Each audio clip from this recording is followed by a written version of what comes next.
বিরোধী দল সরকারকে এই হাম ইস্যুতে যা বলার দরকার ছিল তার কোনো কিছুই বলে নাই। ঠিক যেমন করে মার্কিন চুক্তির ইস্যুতে তারা কোনো কথা বলে নাই। অর্থাৎ দেখা যাচ্ছে এখানে মার্কিন চুক্তি হোক বা হাম মহামারীর বিষয় হোক, মৌলিক গুরুত্বপূর্ণ বিষয়গুলোতে বাংলাদেশের সরকারি দল এবং বিরোধী দলের ঐক্যমত্য আছে।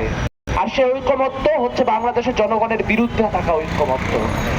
আজ হামের যে পরিস্থিতি বাংলাদেশে তৈরি হয়েছে তা কোনো অংশে কোনো মহামারীর থেকে কম না।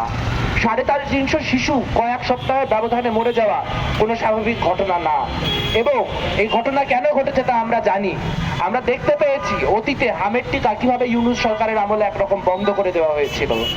আমরা দেখতে পেয়েছি চিকিৎসাকে বাণিজ্যিকীকরণ করার লক্ষ্যে কিভাবে সাধারণ যেই চিকিৎসা সেই চিকিৎসা মানুষের কাছ থেকে কেড়ে নেওয়া হয়েছে। আজ হামে যে মৃত্যুগুলি ঘটছে সেই মৃত্যুগুলির জন্য যে দায়, সেই দায় অবশ্যই ইউনূস সরকারকে নিতে হবে। সেই দায় অবশ্যই ইউনূস সরকারের সঙ্গে থাকা যেই যত উপদেষ্টা আছে তাদের নিতে হবে। কিন্তু আমরা দেখছি তাদেরকে কাঠগড়ায় দাঁড় করানো তো দূরের কথা, বিএনপি হাম ইস্যুতে কোনো শক্তিশালী অবস্থান পর্যন্ত নিতে পারছে না।